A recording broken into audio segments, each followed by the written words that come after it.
That's going to be something that we're seeing more and more. So I guess getting to the point, like one big narrative I think we'll see in the near future is the plasticity of language.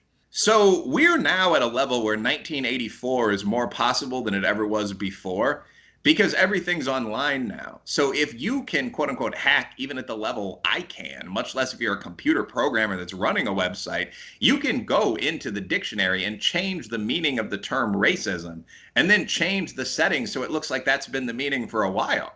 And we've seen this with a lot of different terms. I mean, I don't want to be crude with this one, but like sexual rape is one of them as a male on a college campus. Where, I mean, like the definition most schools are using is sort of like had sex after 4 drinks on a good second date. Like that as a guy would be something that could land you in serious trouble. I don't believe the same is true necessarily if you're a woman. But I mean, when you look at studies that find this terrible percentage of women have been recently assaulted, not in their entire life, you find that the question that's being asked is generally something like, have you ever had sex you didn't enthusiastically want? And I don't want to make jokes, but I mean, almost everyone, male or female, could say that. I'm in a relationship. I just get home from work. Is that the definition you're using, or are you using the traditional definition, perhaps more real?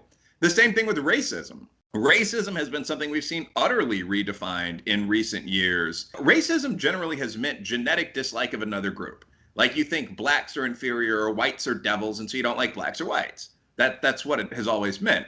Now, over the past 30 years, we've seen it change meaning 4 or 5 times.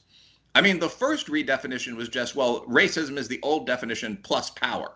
So you can only be racist if you're white, because racism doesn't just mean hating people of another race, it means hating them and having power.